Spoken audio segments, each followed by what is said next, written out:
اپنے دھرم میں مرنا اچھا ہے دوسرے دھرم کا وچار کرنے سے۔ اور ہم تو یہ بھی بولیں تو برا مت مانیے گا، ہم لوگ بھاگیشالی ہیں، اوروں کو تو ایک ہی دیوتا ہے، اگر وہ ناراض ہو جائیں تو دوسرے ریسپانسبلٹی دے وارو لو نہیں بچتا۔ اپنے تے تو بڑی کرپا جائے 33 کروڑ دیوی دیوتا ہیں، اور نکٹا ہرو بے بھی کم پڑے تو 2-4 اور بنا لو، پر دوسرے میں نہ جائیے۔ اب اگر میں ان سے سوال کروں کہ جیسے بہت سارے لوگ بھگوانوں کو بھی مان لیے، جبکہ بھگوان کی بیوی بھی ہے، بھگوان کے بچے بھی ہے، اور بھگوان کا باپ بھی ہے، تو پھر اب سوال آئے گا کہ بھگوان کا دادا کون، بھگوان کا پردادا کون، پھر وہ نسب چلے گا، کہیں تو جا کے رکنا ہے، کہیں تو جا کے رکے گا۔ بچے ہیں تو اب تک ان کی نسل کیوں نہیں؟ بھگوان کے بھی بیٹے بیٹیاں تھیں نا، بہت سارے بھگوانوں کا تذکرہ ہندوستان میں ہے، ان کے بیٹے بیٹیاں بتائی گئی ہیں، کتنے بیٹے تھے، رام کے بھی، کرشن کے بھی، سب کے بھی بتائے گئے ہیں بیٹے بیٹے۔ تو اب اولاد کہاں ہیں؟ باپ دادا کہاں تھے؟ میرے عزیزوں، میری اس بات کو یقیناً کوٹ کیا جائے گا، مجھے معلوم ہے چند دنوں پہلے یہ کہہ رہا تھا اورنگزیب کی اولاد برتن مانج رہی ہے، ٹیپو سلطان کی اولاد پنچر لگا رہی ہے، تجھے تو یہ ٹیپو سلطان اورنگزیب کی اولاد نظر آئی، ان کی کہاں ہے جن کا میں ذکر کر رہا ہوں؟ ان کی کہاں ہے؟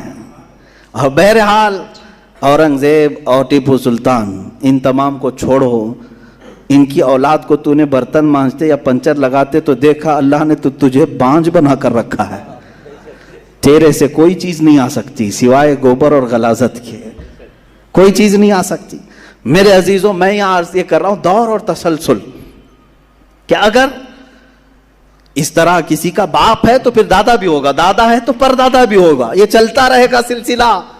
یہ اسلام یہ ہے جس نے کہا قل هو اللہ احد اللہ الصمد لم یلد ولم یولد، کہو وہ اللہ ایک ہے، اللہ بے نیاز ہے، لم یلد نہ وہ کسی سے پیدا ہوا ہے، ولم یولد نہ اس سے کوئی پیدا ہوگا، اس سے کوئی لم یلد نہ اس سے کوئی پیدا نہیں ہوا، اور نہ وہ کسی سے پیدا ہوا۔ یہاں ختم ہو گئی بات۔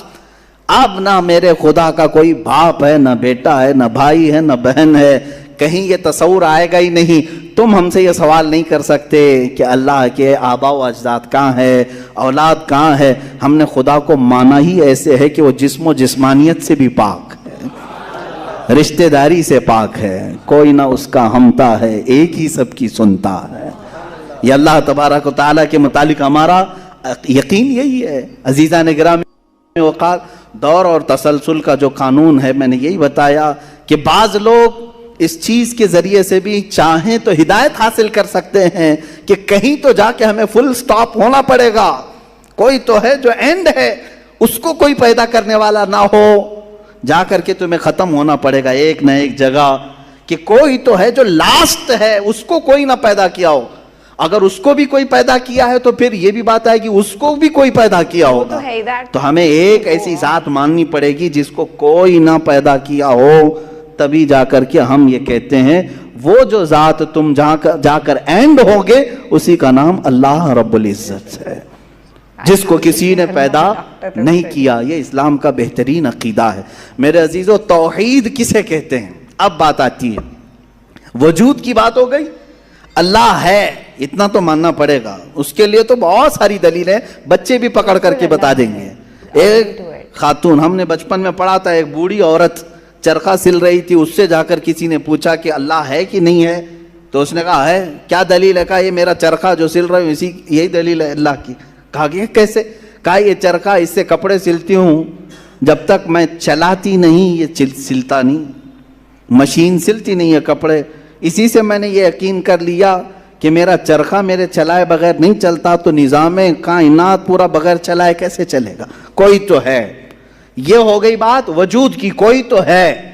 اب آتی ہے توحید کی بات، کوئی تو ہے، اب ہمیں یہ بتانا ایک ہی ہے، کوئی تو ہے لیکن وہ جو ہے وہ ایک ہی ہے۔ یہاں پر بھی ہمیں اسلام نے جو فلسفہ دیا ہے، قانون دیا، وہ بہت ہی پیارا ہے۔ اس کی وجہ کیا ہے میرے عزیزو؟ چلو اب ہم توحید کی طرف آتے ہیں۔ توحید کہتے ہیں ایک ماننا، ایک ماننا، حقیقت میں دیکھا جائے تو دنیا کے اکثر مذاہب میں توحید کا شروع میں درس رہا. عیسائیت جو آئی ان میں بھی تھا، بعد میں یہ تثلیث کے قائل ہو گئے. یہودیوں میں بھی اللہ کو ہی مانتے، خدا کو ہی ماننا ہے. ہندوؤں میں بھی ایک کا ہونے کا تصور کتابوں میں ان کے موجود ہے. یہ اور بات ہے کہ انہوں نے ملا دیا، مسالے لگا دیے، الگ الگ ہو گئے. خالص جو اپنے دین پر باقی ہے الحمدللہ وہ اسلام ہے. آج بھی اللہ رب العزت ہے اور وہ ایک ہے. اس پر کیا دلیل ہے؟ اس پر بھی دلیلیں دینی ہوں گی مسلمانوں. عقلی دلیلیں بھی ہیں، نقلی دلیلیں بھی ہیں. نقلی دلیلیں ہمارے لیے، نقلی کا مطلب ہوا کسی جگہ سے ثابت ہے، قرآن سے، حدیث سے یہ ثابت ہے تو یہ نقلی دلیل. عقلی جو عقل بھی جس کو تسلیم کرے، لاجیکلی عقل جس کو ایکسیپٹ کرے، وہ کیا ہے؟ اس بوڑھی عورت کا ہی میں بتا دوں جس نے چرخہ سلا اور چرخے کو چلانے میں اس نے کہا کہ اللہ ہے، کوئی تو ہے، کیونکہ میری مشین بغیر چلائے نہیں چلتی. تو اس سے صاحب نے جس نے سوال کیا پوچھا کہ اچھا ہے تو کیا وہ ایک ہے کہ دو ہے؟ کہا نہیں ایک ہی ہے. کہا وہ کیسے؟ کہا دو ہوں تو دیکھو تم سامنے بیٹھو، ادھر سے چلاؤ، میں ادھر سے چلاتی ہوں. پھر کپڑے کی کیا درگت بنتی ہے؟ تم اپنی طرف کپڑا کھینچ رہے ہوں گے، میں اپنی طرف کپڑا کھینچ رہی ہوں گی. اس سے میں نے یہ یقین کر لیا میرے کپڑے کو سلنے کے لیے میرے چرخے پر ایک ہی کا ہونا ضروری ہے. دو بیٹھیں گے تو کپڑا پھر پائجامے کی بجائے کرتا ہو سکتا ہے، کرتے کی بجائے بھی ہو سکتی ہے، کچھ بھی ہو سکتا ہے، کچھ بھی سل جاتا ہے. تو دو لوگ ایک مشین کو سلنے جائیں تو نظام درہم برہم ہو سکتا ہے.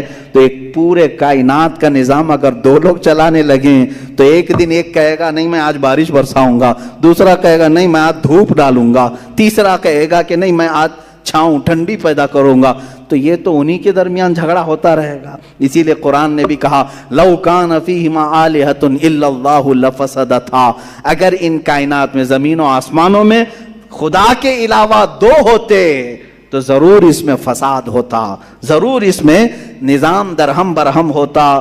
میرے عزیزوں یہاں دیکھ رہے ہیں ہم بہت سارے نظاموں کو، کمیٹی کا مسئلہ ہے، مسجد کا مسئلہ ہے، بہت سارے چیزیں دیکھیں. صدر صاحب کچھ اور کرنا چاہتے ہیں، نائب صدر صاحب کچھ اور کرنا چاہتے ہیں، سیکریٹری کچھ اور کرنا چاہتے ہیں. حکومت میں جائیں پرائم منسٹر کو اور چاہتا ہے، ہوم منسٹر کچھ اور کہتا ہے، اس کی تو بڑی میوٹنگ اگین اینڈ اگین یار پتہ ہی نہیں ہے. لیکن نظام ایک ملک کا چلا رہے ہیں، ایک ملک کا چلا رہے ہیں. فساد اسی لیے ہو رہا ہے، فساد اسی لیے ہوتا ہے اور ان کو پتہ بھی نہیں رہتا. وہ بھاشن میں کچھ اور بول کے آئے، یہ پارلیمنٹ میں کچھ اور بول کے آیا. یہ سب ہماری مثالیں جو میں آپ کو پیش کر رہا ہوں دیکھ کر کے سمجھنے کے لیے. ایک سے زیادہ جب ہوتے ہیں تو عقلوں کا ملنا ضروری نہیں، ہر ایک کی عقل الگ الگ چل سکتی ہے.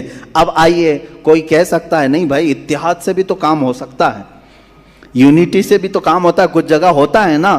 کوئی اگر کہے کہ خدا ایک نہیں دو ہیں اور دونوں مل کے کام کرتے ہیں، دونوں مل کے کام کرتے ہیں، تو اب میں آپ کو کہتا ہوں ایک نمبر والا خدا وہ کہتا ہے آج بارش برساؤں گا.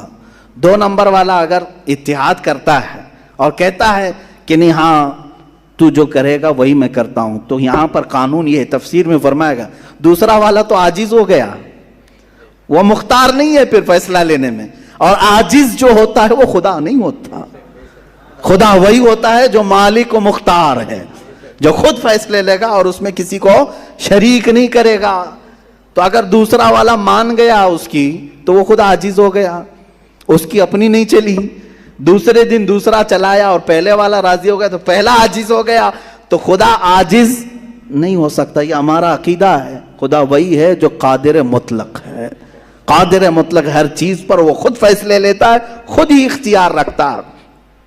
الحمدللہ اسلام کو اتنا پاک و صاف رکھا گیا ہے.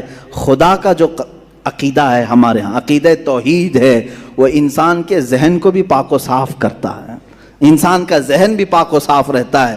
اگر عقیدہ توحید تمہارا ہٹ گیا، میرے عزیزو توجہ چاہتا ہوں، توحید عقیدہ سمجھ گئے، اللہ کو ایک ماننے کا عقیدہ اگر ہٹ گیا تو پھر انسان اتنا ذلیل ہوتا ہے کہ پھر وہ ہر چیز کو خدا ماننے لگ جاتا ہے، چاہے وہ چوہا ہو کہ بلی ہو کہ سانپ ہو کہ مچھر ہو، کسی کے بھی سامنے جھکنے لگ جاتا ہے. توحید کا عقیدہ اگر ذہن سے ہٹ گیا, اللہ کو ایک اور بڑا ماننے کا عقیدہ ہٹ گیا, تو ہم نے ان لوگوں کو بھی دیکھا ہے جو عورتوں کی شرمگاہوں کو بھی عبادت کرتے ہیں, بہت ساری غلاظتوں کو بھی پوجتے ہیں. میرے عزیزو, یہ کب آتی یہ چیز؟ جب عقیدہ توحید انسان سے ہٹ جاتا ہے تو وہ بہت ہی نیچے گر جاتا ہے. اللہ تعالیٰ نے ذہنوں کو پاک رکھنے کے لیے یہ ہمیں کتنا بہترین عقیدہ دیا ہے, اور وہ ایک ہے, اور الحمدللہ مسلمان اسے آج بھی ایک ہی مانتے ہیں. کئی چیزیں ہیں, میں یہ علم الہیات پر آج بات کرنا چاہتا تھا. پہلے وجود باری تعالیٰ, اور دوسرے اللہ کے ایک ہونے پر. ایک ہونے پر سب سے بڑی دلیل یہ ہے, ایک سے زیادہ ہوں گے تو نظام درہم برہم ہو سکتا ہے, اور اب تک نظام درہم برہم نہیں ہوا. اس کا مطلب ہے کہ ایک ہی چلا رہا ہے, ایک ہی چلا رہا ہے. سورج کو جس طرح سے اس نے سالوں سے چلایا ہے, چاند کو جس طرح چلایا ہے, موسموں کا آنا جانا, قرآن خود یہ کہتا ہے, میں نے آیت خطبے کے بعد یہی تلاوت کی, ان فی خلق السماوات والارض واختلاف اللیل والنہار, بے شک زمینوں کی پیدائش میں, آسمانوں کی پیدائش میں, اور رات و دن کے آنے جانے میں تمہارے لیے بہت بڑی نشانیاں ہیں. کہ ایک ہی ہے, ایک ہی ہے جو اس کو اپنی مرضی سے بنایا ہے, اپنی مرضی سے بنایا ہے. عزیزان گرامی وقار, ہندوؤں میں بھی ایک ہونے کا عقیدہ تھا کہ ایک خدا ہے. بہت ساری کتابیں ہیں جس کو میں نے پڑھا ہے جس میں کہا گیا ہے سنسکرت میں کہ وہ ایک ہی ہے, ایک ہی ہے. لیکن ہوا یہ کہ بعد میں ان تعلیمات میں مکسنگ کیسے آئی. جیسے ہمارے ہاں فرشتوں کا تصور ہے, جبرائیل ہیں, میکائیل ہیں, اسرافیل ہیں, اسرائیل علیہم السلام, جو ملائکہ ہیں وہ اللہ تبارک و تعالیٰ نے انہیں مختلف کاموں پر لگایا ہے. میکائیل علیہ السلام بارش برساتے ہیں, روزی پہنچانے کے کام میں ہیں. اسرائیل علیہ السلام روح نکالتے ہیں. تو ان ملائکہ کو جس طرح سے ہمارے ہاں تصور دیا گیا اللہ کے فرشتے, تو ان لوگوں نے ان دوسرے کاموں کو دیکھ کر ہر ایک چیز کا الگ الگ خدا بنا لیا. ہواؤں کا خدا الگ, بارش کا خدا الگ, آگ کا خدا الگ, پانی کا خدا الگ. یہاں پر دھوکہ کھا گئے, وہ خدا نہیں ہے, وہ خدا کے فرشتے. اللہ تبارک و تعالیٰ نے جن کو ان کائنات کے کاموں پر لگایا. ہمارا عقیدہ میں بتا رہا ہوں. عزیزان گرامی, یہاں پر میں یہ باتیں اس لیے عرض کر رہا ہوں کہ سب سے پہلے وجود باری تعالیٰ اللہ ہے. دوسری چیز وہ ایک ہے.